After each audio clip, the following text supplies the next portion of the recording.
Hey guys, it's Ashley and today is Wednesday, which means it is time for a Top 5 Wednesday.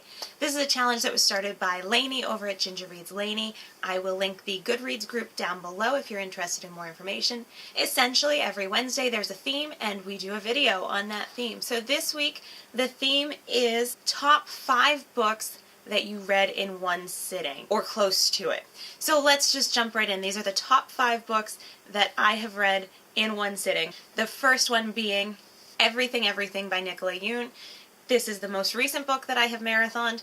It wasn't one sitting because I have this thing called a job that I had to go to. So I actually read it in 2 sittings, but still it was fantastic. I did a book talk on this last weekend. I will post that down below if you'd like more information. Essentially, Everything, Everything is about a girl who is allergic to the world and cannot leave her house. And then one day she meets a boy. Meeting that boy sets off a new season in her life. She tries new things and takes some risks and learns how to live her life. This book is just beautifully written. I loved all the drawings in it, and it just flew by so quickly, so easy to read. The perfect book for a one-sitting marathon. Book number 2 is a book that I didn't really know much about. I picked it up at Barnes & Noble. It was just sitting on the shelf and sounded interesting. That is 6 Months Later by Natalie D. Richard. The cover caught me in. Forgetting changed her, remembering might destroy her.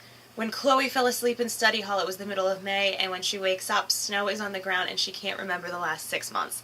So that kind of drew me in, and I picked it up not knowing anything, and I read it in one night. It was just a really cool mystery and suspense, which isn't my normal thing, but I really enjoyed it. Chloe was very relatable, was freaking out like somebody should be freaking out if they couldn't remember the past 6 months, especially because her life had completely changed. Whereas before she was kind of the shy geek, she's now dating the school jock and is hanging out with the popular kids and doesn't talk to her best friend from before. Really interesting read. I highly recommend it. This next book I actually have 2 copies of because I forgot. I don't know if I forgot that I had it or I just saw the second copy and wanted to buy it again because it was so pretty. But this book is Fangirl by Rainbow Rowell. This was the copy I originally got. I had heard great things about it, picked it up at Barnes & Noble, and I actually had a day off, so I actually read this book in one Saturday, and I loved it so much. Kath is just a fantastic character. For those of you guys who don't know what Fangirl is about, it's about a girl named Kath who, along with her twin sister, goes off to college.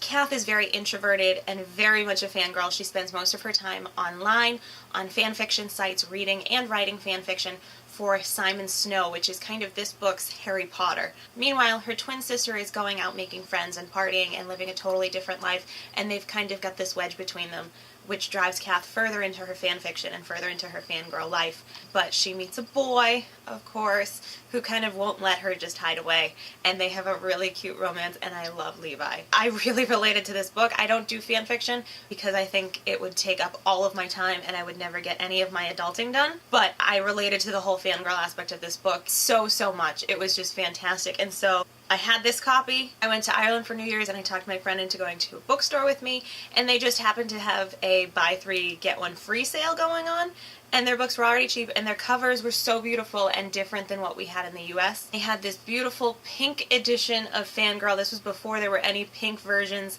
in the US available, and it also has a little bit of fan art. Little scene between Levi and Kath is drawn out there. What do you mean? I mean, are you rooting for me? Oh, I need to reread this book. It's only been a couple months and I already need to reread it because this book is just so sweet and so much fun, and I love it. I love it so much. Obviously, I have 2 copies of it. I don't do that, but I have 2 copies. This next book is one of, if not the oldest book that I have ever read through in one sitting, otherwise known as Sheila the Great by Judy Blume. I have fond memories of staying up past my bedtime reading this book. It's one of my oldest favorite books. It's about a girl named Sheila who goes on summer vacation with her family and kind of just has this alternate persona of Sheila the Great, and that's what she presents to all of the other kids in the neighborhood, is Sheila the Great. That Sheila the Great can do this and can do that and knows about this. And it kind of makes her sound really stuck up, and most of the kids don't want to hang out with her, and she learns over the summer to just be herself. But this book taught me about slam books, and it taught me what a mimeograph machine was. I reread it about a year or so ago, and I still love it. Maybe it's just nostalgia, but It's one of my favorites. Probably one of the earliest books that I've ever read through in one sitting. And I didn't even count these down. I was just saying next. Oh well. So I guess number 1 on my list is the book that I reread the most out of any book I own. I read this book at least once a year. It's kind of my book security blanket. Usually there comes a point in the year when I'm just feeling kind of sad and stressed out and whatever, and so I go through my shelves and I look for a book, and this is the one that I always pick up, and I stay up way past my bedtime on a night before work to read this book, and that is Donovans Daughter by Lori Wick. Lori Wick doesn't really get mentioned, like, ever in BookTube, at least not that I've seen. If you like Lori Wick, comment down below, because Lori Wick is my favorite author. 3 of her books are my all-time favorite book. They're kind of tied for first place. They are the 3 books that I read through once a year, at least. All 3 of them. But Donovan's Daughter is really kind of just that security blanket for me, and I will read it through in one night. It's set in kind of the Old West in the 1800s, in this little town, and it centers around a girl named Markel who moves to this little town to be the teacher. Along the way, she meets a doctor who she's terrified of because she's terrified of doctors, and through a series of events they find themselves married, and she is terrified of him and wants to live her own life, and he doesn't want a wife because his last wife just died. But I love this book. I love Alex's character. I think he is the sweetest guy ever. The way he looks out for Markel and takes care of her even though she's terrified of him, and the way he just...